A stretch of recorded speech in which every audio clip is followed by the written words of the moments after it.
GT and டிசியோட probable 11-12 என்னவா இருக்குன்றத பார்க்க போகிறோம்.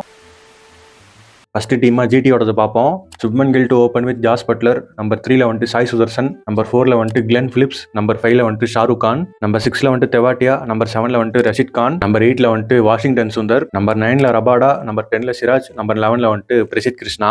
இம்பாக்ட் பிளேயரா வந்துட்டு அசோக் சர்மா ஆடுவாருன்னு சொல்லிட்டு தோணுது. இல்லைன்னா இந்த 3 பேர்ல யாரோ ஒருத்தர் வந்துட்டு இம்பாக்ட் பிளேயரா வந்துட்டு ஆடுவாங்க. பிளே ஆஃப் போறதுக்கான ப்ராபபிலிட்டின்னு பார்க்கும்போது ஜிடிக்கு வந்துட்டு 75% இருக்கு. அடுத்து டிசியோட பிளேயிங் லெவன் என்னன்னு பார்த்தோம்னா கேஎல் ராகுல் to open with Abishek Porel. Number 3ல வந்துட்டு நிதிஷ் ராணா. நம்பர் 4ல வந்துட்டு ஸ்டப்ஸ். நம்பர் 5ல வந்துட்டு டேவிட் மில்லர். நம்பர் 6ல வந்துட்டு அசுதோஷ் சர்மா. நம்பர் 7ல வந்துட்டு அக்சர் பட்டேல். நம்பர் 8ல வந்துட்டு விப்ரஸ் நிகம். நம்பர் 9ல வந்துட்டு மிச்சல் ஸ்டார்க். நம்பர் 10ல வந்துட்டு முகேஷ் குமார். நம்பர் 11ல வந்துட்டு குல்தீப் யாதவ். இம்பாக்ட் சப்பா வந்துட்டு அக்யூப் தார் தான் வந்துட்டு ஆடுவாருன்னு தோணுது.